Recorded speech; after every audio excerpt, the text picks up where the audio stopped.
Porque as primeiras doses da vacina Coronavac chegam amanhã em São Paulo. Vamos conversar então com o secretário de Saúde do Estado, Jean Gorenstein. Secretário, bem-vindo mais uma vez ao Expresso. Está me ouvindo bem? Boa noite. Boa noite, Mona Lisa. Boa noite, Caio. Boa noite a todos os telespectadores da CNN. É um prazer estar conversando com vocês. Prazer é todo nosso, como sempre. Secretário, são as primeiras 120 mil doses de um lote de 6 milhões. Essas doses estão prontas, mas o imunizante precisa ser registrado e autorizado pela Anvisa. Então, vamos começar exatamente sobre o tal imunizante. Explica a importância dele e essa expectativa pela autorização da Anvisa. Nós temos duas questões. A primeira em relação à vacina que já virá pronta. São aquelas 6 milhões de doses que já foram liberadas pela Anvisa. Parte delas já chega amanhã aqui no Brasil, são 120 mil doses e terminarão de serem totalizadas nesses 6 milhões até o final de janeiro. Porém, os insumos, que são exatamente a matéria-prima para a formulação e envase que serão realizados na fábrica do Butantan, estarão vindo nas próximas semanas. E dessa maneira, contemplarão mais 40 milhões de doses que se encerrarão também no final de janeiro. Dessa forma, teremos um total de 46 milhões disponibilizadas, 6 milhões que virão prontas da China, os 40 milhões que serão formuladas aqui no Brasil. Porém, essas vacinas, mesmo a que vieram já prontas e a que serão então produzidas aqui no Brasil, elas aguardarão a liberação dos órgãos regulatórios, no caso a própria Anvisa, para que, a partir do término do estudo da fase 3, que nós estamos por encerrar a qualquer momento, se definindo a eficácia, ou seja, a capacidade que essa vacina tem de proteger contra o coronavírus, assim como ela já mostrou ser segura, já mostrou ser produtora de anticorpos específicos em 97% daqueles pacientes que receberam a vacina, aí sim ela será liberada para compor o Programa Nacional de Imunização e distribuída pelo Sistema Único de Saúde para todo o Brasil. Caio. Secretário, se alguma das outras vacinas aí, a russa, Sputnik, as americanas ali, a Pfizer e Moderna, saírem antes da Coronavac, né? Se elas tiverem autorização e tá tudo certinho ali antes da Coronavac, o governo de São Paulo desiste da Coronavac e compra que sair primeiro? Veja bem, nós não estamos querendo saber qual é a vacina que vai chegar primeiro. Nós queremos que várias vacinas cheguem e rápido. Quanto mais vacinas, mais rápido imunizaremos a nossa população.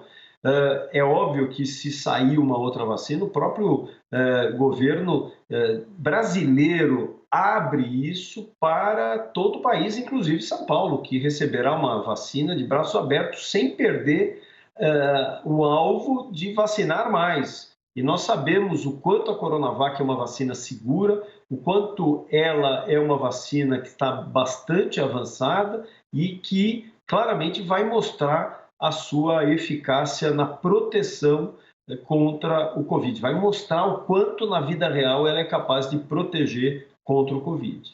Secretário, vamos falar sobre um fato, que está aí, que as pessoas estão comentando demais, sobre o aumento, de casos e de internações nos hospitais, exatamente por causa da Covid-19. Anteontem, o governador João Dória usou duas palavras que significam muito, Eu anotei aqui, ele falou sobre preocupação e cautela e prometeu, claro, um acompanhamento. Eu quero saber como é que está esse acompanhamento, inclusive para as próximas decisões que têm que ser tomadas pelo governo, como a tal reavaliação lá do Plano São Paulo, que está adiada por enquanto,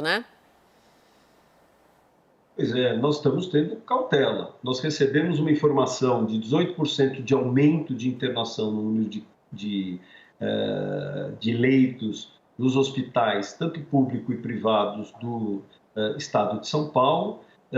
Estamos olhando esses dados, nós não temos outros dados bastante atualizados, porque nós tivemos 10 dias de problema na plataforma do Ministério da Saúde, do CIVEP Gripe, mas esses dados, de qualquer forma, eles não nos remetem a algo que nós, nossa, estamos assustadíssimos. Não estamos, estamos atentos como sempre estivemos. E estaremos atentos aos números para definir quais são estratégias que eventualmente precisem ser tomadas. Mas nós temos que lembrar que mesmo com essa elevação do número de internações, nós ainda temos cifras de 40% de internação nas unidades de terapia intensiva, quando na verdade nós tínhamos lá no final de maio 94%, 95%.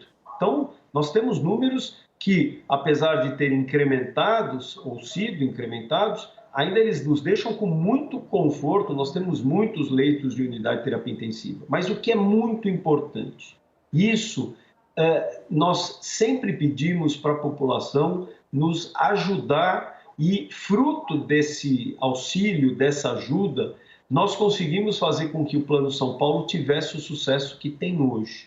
E é esse público, é essa população que nós também precisamos que continuem aderindo a todas as medidas sanitárias de distanciamento, uso de máscaras, que nós temos visto em várias situações da nossa população, em vários níveis, não é só dizer a classe A, B, mas em todos os níveis.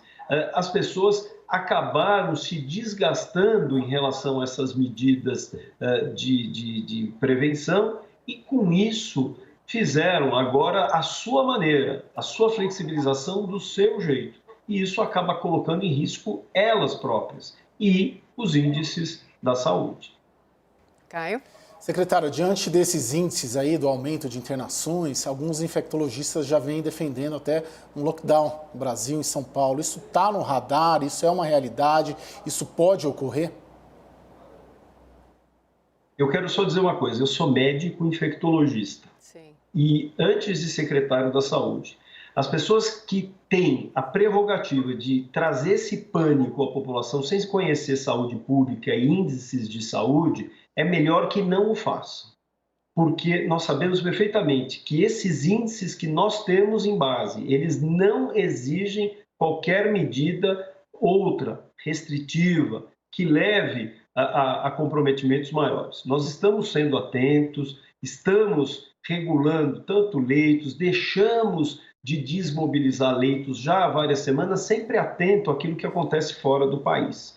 Então, serviço e assistência à saúde não vão deixar de acontecer, mas volto e peço para que a população tenha cautela. Nós precisamos de ter cautela. O lockdown não foi nem bom na Europa, não foi bom no Oriente Médio, especialmente Israel, e não seria pelas características até sociais, socioeconômicas do nosso país, que nós temos trabalhadores informais que, se ficarem presos em casa, morrem de fome. Então, é importante nós termos essa visão global, social, saúde pública, e entendendo que nesse momento nós não temos a preocupação maior que, além de olhar esses números, fazer com que a população volte a fazer o seu papel de extrema importância no controle da pandemia, fazendo a sua tarefa, a sua lição de casa, que é evitar as aglomerações, evitar não usar máscara, fazer uso do álcool gel, promover esse distanciamento entre as pessoas. O que a gente tem visto hoje, e eu quero que vocês todos que estão nos assistindo atentem nas redes sociais, as fotos, as pessoas estão muito mais próximas, sim, sem máscara, se encontrando, e é isso que não pode.